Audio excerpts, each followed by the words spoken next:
Okay, today we have Zayd Depaor with us, and we have some question for him on his latest movie, his strange movie called Men of Convention. Now, Zayd, tell us what on earth is this movie about? What it is about is very strange, very strange. No word, only 2 minutes, or what's it about? Please tell us what it's about. I mean, lot of people, they watch this and they say it's just nothing. It's nothing. It's just people on the phone and we get nothing. You tell us what it's about.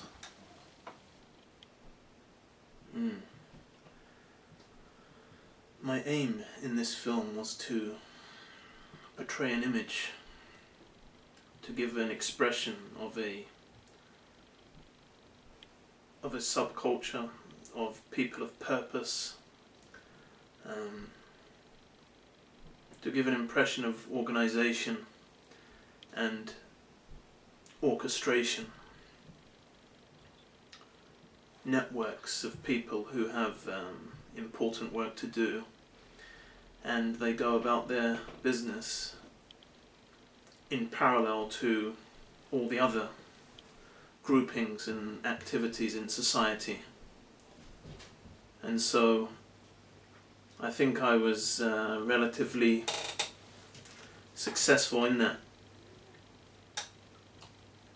in what I was aiming to do. Some people have said we don't see much in here other than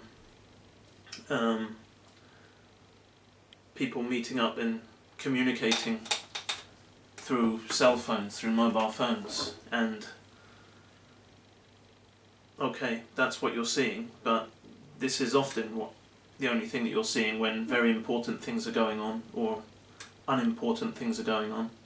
You don't know the detail, but it doesn't mean you haven't seen something significant.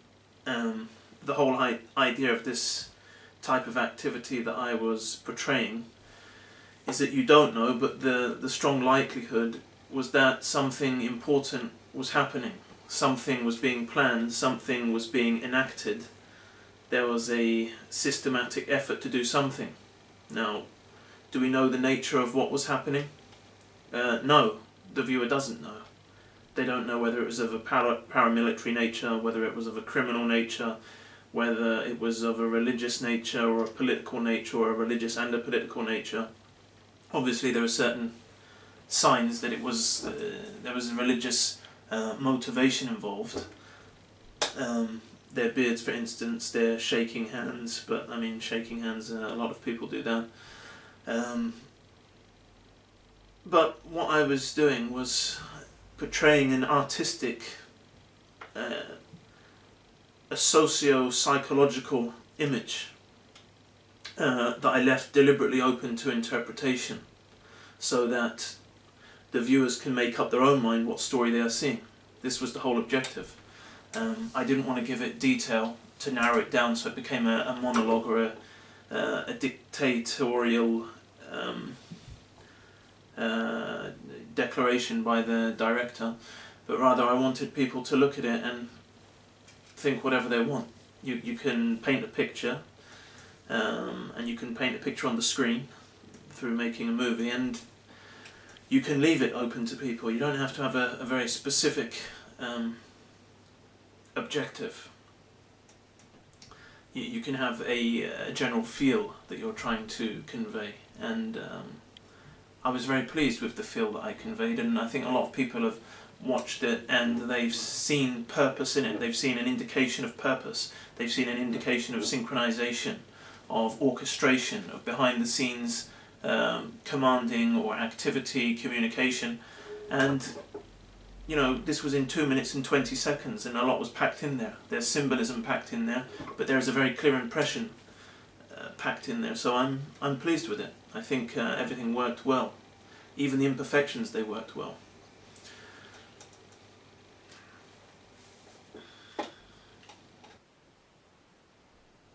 Okay, now we're in time. You can get everything, it's in color, and not only this, all the technology is available, and it's very strange anyone they want to go to black and white. Why do you want to go 50 years ago? Why you want to go back 50 years and have a black and white film? What is the point of this when you can have color, when we can see everything? What was the aim of this black and white? Why you want to shoot in black and white? What's the aim of that? Why did I shoot it in black and white? Well, I didn't shoot it in black and white, I shot it in colour. You can shoot it in black and white, I didn't. I shot it in colour and I edited it in black and white. I chose for it to be rendered into black and white in the end. And there's a range of reasons for that. One of them is that black and white, it foremostly catapults you into a different world other than the world we're in here. The world of reality, the world of colour, the world of detailed colour, which gives you recognition of, you know, all objects and things. And the black and white, it's not of this world, and you know, things are not black and white when you walk around. And so it puts you into a world of imagination, the world of the movie. It transports you into a psychological place. And so I think it helps to bring out the concentration of the viewer and helps him buy into the world. Now some people might say, well, colour does that, you know, because colour is reality. But what I'd say is you can still see its reality, but it gives you a hue, it gives you a tonal key to transport you into something of concentration. It's like, you know, some people, they have an image that they reflect upon, or a word, or even a colour or something like this, and by that they go into some other dimension in their own mind. And so I think black and white is good for that. Secondly, it harmonises all elements within a scene, so that rather than someone concentrating on details or on the brilliance of this colour or that colour, they are able to experience the scene as a whole, because it's harmonised due to the silver screen, due to the monotone, the grayscale, the black and white, whatever you want to call it. So you're getting an overall impression from what is happening on the screen itself. The other issue is that it's black and white, and every scene then is in black and white, and that unifies the whole picture in a similar way. So every frame and every scene, but then the whole movie is also, you know, the black and white becomes a vehicle for all of that to be unified.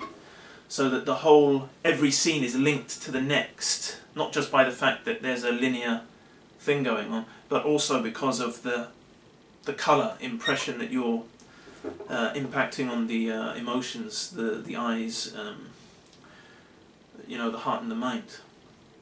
But there's another issue, and that has a clarity about it, has a purity about it, black and white. Even if you have a scene of filth, if you put it in black and white, it doesn't look so filthy. So this is another thing, that clarity, I like it. The other issue is that black and white, it can remove imperfections as well, in the sense of colour imperfections. If you have cameras that are not that expensive, or there's some problems with your filming, maybe because of your lack of photography skills or cinematography skills, then the black and white can cover up some of those problems, because you know, you don't see, oh, this colour is not meant to be like that. Issues like that. So that's another point. Black and white, it has a cinematic quality about it, and it has the capacity to give the illusion to remove imperfections. So that's another reason why I like it. I mean, even if you take still photographs in black and white, they immediately look, you know, they look cinematic, they look photographic, they look artistic. Transport them into colour and it could just be everyday life. So this is one of the reasons why I like black and white.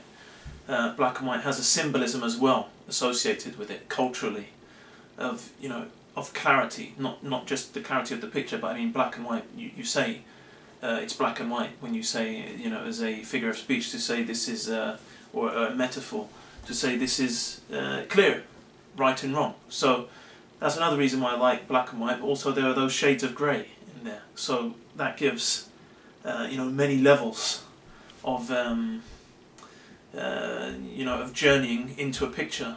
You have the black, you have the white, you have the many shades of grey, and this picture in particular has many shades of grey because there's so many unknowns about it, because there's no dialogue, there's no specific identities, there's just these characters who you have half knowledge of. So that's why I shot in black and white. I mean, there might be other reasons, but these are some of the main reasons. Okay, now to the main question here. If we really think now, we look at your movie, it looks like a bunch of criminals or a bunch of terrorists. Won't they say you are glorifying terrorism? Is the picture a glorification of terrorism? You're glorifying terrorism, or you're glorifying separatism. You want some certain people in the community to break away from others, cause trouble. Is this what you are trying to portray? Are you trying to encourage this behaviors? The other issue is, there is now a lot of problem North Africa, all of Middle East, all Muslim country, and I think if we look at this, it looks like the type of people and engage in this type of activity they want to overthrow government. So is this the aim to cause a big stir and make some encouragement for this type of thing? So what exactly was this? Were you glorifying terrorism and people they make problem and break the peace and this type of thing? A glorification of terrorism. Well, where was the terrorism? There was no bombs going off. There was no call in the middle of it for everyone to start setting off bombs because of this is this is what the picture is about. It was left deliberately open-ended. If you want to see terrorism in there, you can see terrorism in there. I mean, there's lots of films made about terrorism. There's lots of films made about all sorts of crimes. I don't see why a director should have to answer about all the details within his film, in the sense that, look, you've portrayed something that must mean that you're telling people to do something. What about all these gangster films that are made and things like that? I mean, does that mean that the directors of these movies have to stand trial because they're encouraging murder and drugs and these things? They're portraying a reality. Now, the reality that I was portraying isn't even clear. No one would be able to say, oh, it's definitely this or definitely that. There's an implication in what I showed. There is a manifestation of an image. And that's all it is. And it could mean many things. I mean, maybe the guy in the shadows, he just wanted pizza and he kept bothering them, get me pizza. We don't know what he was saying. But let's say even the movie was about terrorism. What does this mean? You can't make a movie about terrorism? Why not? People talk about freedom of expression. But the problem is, these things are always hampered because people are saying, look, whenever you do something, there must be some moral. Well, maybe you're not portraying any specific moral to what you have created on the screen. Maybe what you're doing is you're giving an expression. Maybe you're giving a message. Maybe you're giving a warning. Maybe you're giving just a reflection of something. Maybe you're just putting something out there for people to think about and to reflect upon and maybe question themselves about. I don't see that you have to answer for everything you do unless you are very clearly telling someone to do something very explicitly harmful. So glorification of terrorism is a bit silly. I mean, if this is the case, then all movies should stop reflecting any reality whatsoever. You know, what about war movies? That's a glorification of mass terrorism, of mass murder. You know, all of these ceremonies and things like that. But people have no problem with that. I mean, here, if you are a religious person, this is an allergic reaction to religion, and you mix that with political views and a belief in the thing, then it's like, oh, you have to then distort everything. Your character will have to be a hypocrite, he'll have to be an alcoholic or something like. This is the only way that things get portrayed, and this is unrealistic. There are people who believe in their causes. There are people who are dedicated to their causes, and they enact them. So why can't that be portrayed without any you know, imaginary moral at the end of it or something like this? It's silly. I think there needs to be more maturity in filmmaking and the watching of films and their role in the society, rather than we paint an imaginary world that doesn't exist anywhere.